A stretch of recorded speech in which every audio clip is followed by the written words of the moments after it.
Hello, I'm the Korean movie guy. I talk and discuss all things Korean cinema, and with the release of Star Wars The Acolyte that stars Lee Jung-jae, a stalwart of Korean cinema for the last 30 years, it felt like the right time to share his top 10 movies, in my opinion. Now, I haven't seen everything Lee Jung-jae has starred in. Some of his earlier work is certainly quite difficult to get hold of. Its access is quite limited, but maybe one day I will watch them eventually. But for now, here's my top 10 starring Lee Jung-jae.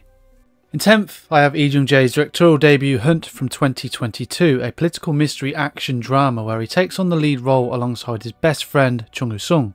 And this was only their second ever film together, the previous coming 24 years before it.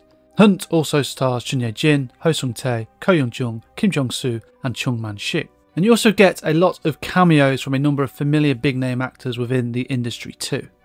After a high-ranking Korean official requests asylum, KCIA Foreign Unit Chief Park Byung-go and Domestic Unit Chief Kim Jong-do are tasked with uncovering a North Korean spy known as Dong-lim, who is deeply embedded within their agency. When the spy begins leaking top-secret intel that could jeopardise national security, the two units are each assigned to investigate each other. Hunt is set in the 1980s, and I think you really do get a lot more out of this film if you are familiar with the numerous events that happened around the time period it's set.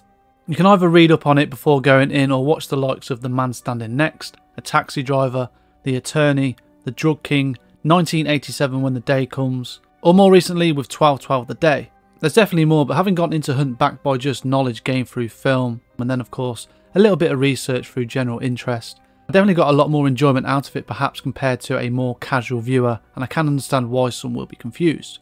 But I found it really interesting, and you get this rivalry in there, hatred that felt very real, and that's down to the performances from Lee Jung-jae and Chung Woo-sung. In 9th is The Thieves from 2012, an action crime film from director Chae Dong-eun, and it has a fantastic cast all round. Alongside Lee Jung-jae is Kim Yoon-sok, Kim Ye-soo, Chun Ji-eun, Kim Hae-suk, Oh Dao-soo, Kim Soo-yeon, and legendary actor from Hong Kong, Simon Yam. The Thieves is about a gang of South Korean thieves who team up with a Hong Kong crew to steal a diamond necklace from a heavily guarded casino safe in Macau. As the cops close in, old betrayals and misunderstandings resurface. A heist movie that is just a lot of fun from start to finish. It's comedic, the cast bounce off each other really well. Like the synopsis suggests, betrayals in there causes some twists and turns. Lee Jung-jae isn't the lead in this, but it's very much a team film, and apart from the lead plot characters, he shares equal screen time with a majority of the cast. Deliver Us from Evil, an action crime film from 2020, is in 8th, and he plays the antagonist Ray, and he is truly menacing.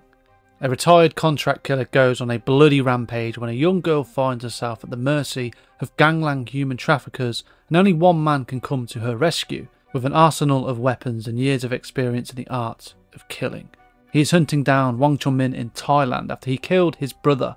Park Chun-min is also in the film as a ladyboy. He plays that role incredibly well. But in terms of the character Ray, you get to see Lee Jung-jae in a different type of role to what you may be more familiar with, especially if you've only seen him in Squid Game and now Star Wars The Acolyte. But overall, I think this film is entertaining with a good amount of action and violence too. Slowing things down in 7th is a mystery romance drama with Over the Rainbow from 2002. Lee Jung-jae plays Jin-soo, an anchorman at a local weather channel. After a tragic road accident, Jin-soo finds he's lost pockets of his memories, including that of a woman he once loved. Nagged by unrelenting feelings of loss, Jin-soo sets out to find her. His quest lands him face to face with Yuni, a woman who's trying to forget a man she once loved. Over the Rainbow is just a nice film to watch, probably a perfect film for a rainy day. The mystery and Jin-soo's travels to find this crush of his keeps you interested, and then his chemistry with Yuni, played by the late Jang Jin-young, builds up nicely too. And the best way to describe Over the Rainbow is, it's just a pleasant film. Sabaha, The Sixth Finger, a mystery horror thriller from 2019, from the director of the 2024 smash hit Exhumer, Chang Jae-yun, is in 6th. Lee Jung-jae plays the role of Pastor Park, the head of a religious investigation centre that exposes cults and cult leaders. He begins looking into a suspicious new religious cult called Deermount. I really loved Sabaha the first time I watched it. I found the Buddhist mythology it dives into to be incredibly interesting. I like the mystery, and I mentioned it before in my review of Exhumer that I think Sabaha is incredibly underrated, and as well as one of Lee Jung-jae's better films. I do have Sabaha sitting in my top 10 horrors from South Korea as well.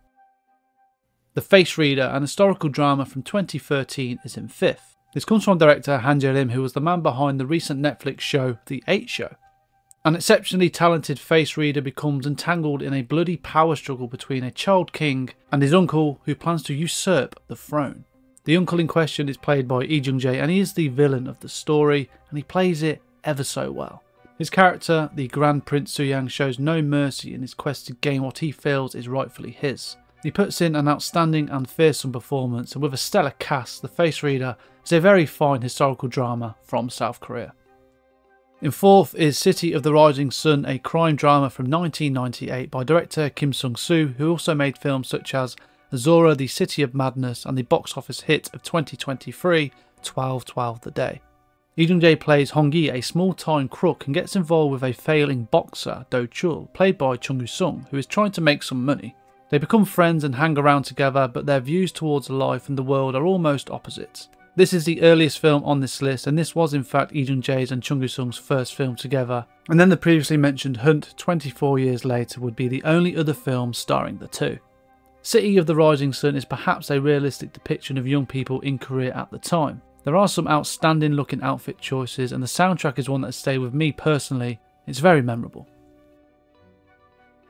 In 3rd is the romance drama Il Mare from the year 2000 that is set in 1999 and 1997. In 1999, a voice actor played by Chun Ji-hyun moves from Il Mare, a seaside house, and leaves a Christmas card in its magical mailbox. An architecture student played by Lee Jung-jae receives it in 1997, and a friendship separated by 2 years begins. Many may be more familiar with its American remake from 2004, The Lake House, with Keanu Reeves and Sandra Bullock. I haven't seen that, so I can't really compare the two, but Il Mare is one of those early Korean new wave gems where it perhaps gets ignored. The romance films don't immediately come to mind when thinking of those early gems from the late 90s, early 2000s. The mind always swings towards the thrillers, but Il Mare is certainly a classic. In 2nd place is another film from director Chae Dong-gun, Assassination, an action thriller from 2015. In Japanese occupied Korea, 3 freedom fighters are assigned a mission to assassinate a genocidal military leader and his top collaborator. But the plan goes completely awry amidst double crossings, counter-assassinations, and a shocking revelation about one of the assassins' past. I do remember fondly putting off Assassination for quite some time, but when I watched it, it was quite late at night and I had the intention of potentially finishing it the next morning, which is something you should never do for any film. But I finished it in one sitting as I was hooked in with its story, its twists and turns, as well as its stunning performances, especially from our man, Lee Jung-jae. His character for me was one of the main highlights of the film, alongside his Il Mare compatriot Chun Ji-hyun, who is also fantastic in Assassination. I'm yet to revisit this film, but I certainly will do in the near future. In 1st place is New World from 2013, a gangster crime drama thriller from the writer of I Saw the Devil, Park Eun-jung. Lee Jung-jae plays Ja-sung, an undercover cop who infiltrates the biggest crime syndicate in Korea and spends 8 years rising in the ranks. However, his loyalties are tested when the boss of the corporate gang he spent years infiltrating dies. When it comes to gangster movies from South Korea, New World is quite simply the best. If you're familiar with and enjoy Martin Scorsese's The Departed, or even the original trilogy of films from Hong Kong, Infernal Affairs, The New World is South Korea's answer to those films.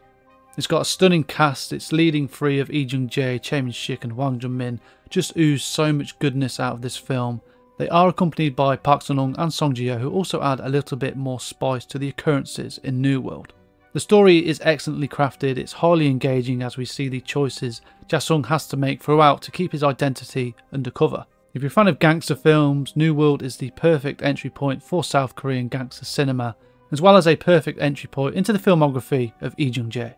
There we have it, Lee Jung-jae's top 10 movies, in my opinion at least. Let me know your thoughts on this list, let me know your favourite movie starring Lee Jung-jae, and do let me know if you do watch any of Lee Jung-jae's movies because you've seen this video, and share your thoughts on those films in the comments. If you're like me and you love Korean cinema, hit that like button and subscribe, and thank you for watching.